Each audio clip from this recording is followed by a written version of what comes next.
السلام علیکم ګرانو مینوالو، امید لرم چې روغ جوړ به وئ او د ژوند په مزو. عزتمندو په روشني کلیک چینل کې درته هر کلی وایم. عزتمندو ډېر افسوسناکه دردناکه واقعه مخې ته راغلې ده. صوابۍ سره تعلق لرونکي پلار ظالم راپاڅېدل او خپل دوه او یوه د ښځه یعنې د کور والا یې قتل کړه.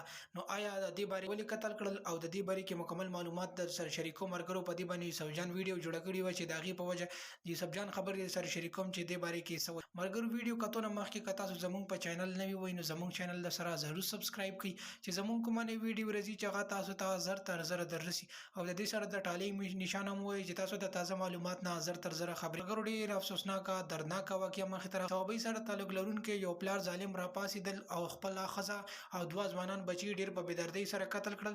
او یوسف جان دا وینا ده چې پلار ظالم سره چې کله ما انټرویو کړ نو دا خبرې دا قسمه خبرې وکړي چې هغه زه نشم بیان کولی ځکه چې هغه عجیبه قسم خبرې کولې او دا خبره هم کوله چې زما به د بچو ښځو ته وي چې تاسو کار کوئ خو چونکې دوی به خپله کې جنګ جګړې دوی به کار نه کولو چې کله به ما دوی باندې ګزار کولو نو زما ښځې به زه او ما ته به یې وي چې داسې مه کوه د دوی سره جنګ جګړې مه کوه او په آرام سره وخت تېروه. خو چونکې ما نشو برداشت کول او نن زه حالت ډېر زیات خراب شوی او د روژې په حالت کې چې هغې نه بعد زه نشم برداشت کولی او ما د دوی په ښځو باندې حمله وکړه چې د هغې په وجه باندې دوی ما باندې حمله وکړه او زما سره تمباچه وه چې د هغې په وجه باندې ما دواړه زامن هم قتل کړل. بیا د هغې نه بعد زما پسې د ښه کور والا یعنې ښځې زه ونیولم چې د هغې نه بعد ما ښځې باندې هم ډاز وکړو او ښځه مې هم قتل کړه چې ما ډېر زیات ظلم او زیاتۍ کړې ده. خو چونکې ما نه کار وشو زه په دې خبرې باندې ډېر زیات سپېمانه یم چې ما ولې دومره غټ ظلم او زیاتۍ وکړو چې خپل دوه زامن او د کور والا ښځه مې قتل.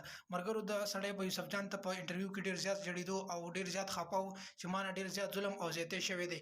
او چونکې یوسف جان ورنه دا تپوس هم وکړو چې تا د دومره ظلم او زیاتۍ ولې وکړو هسې د دومره قدم تا ولې واخیست. نو ملګرو دا د یوسف جان انټرویو والا خبرې وې چې د هغه سړي سره یې کړې وې خو هغه سړي ډېر زیات ظلم او زیاتۍ کړی و. بلکې یوسف جان دا خبره هم کوله چې زموږ په معاشرې کې دا شی ډېر زیات په تیزۍ سره روان دی چې زموږ په ننه وړې خبره باندې زموږ کسان ولګي او دومره غټ ظلم او زیاتۍ وکړي چې هغې زموږ په معاشره کې بیا مثال. ملګرو زموږ چینل سره سبسکرایب کړئ. نور معلوماتي ویډیوګانې لپاره ډېره مننه، شکریه. زموږ سره اوسئ نور معلوماتي ویډیوګانو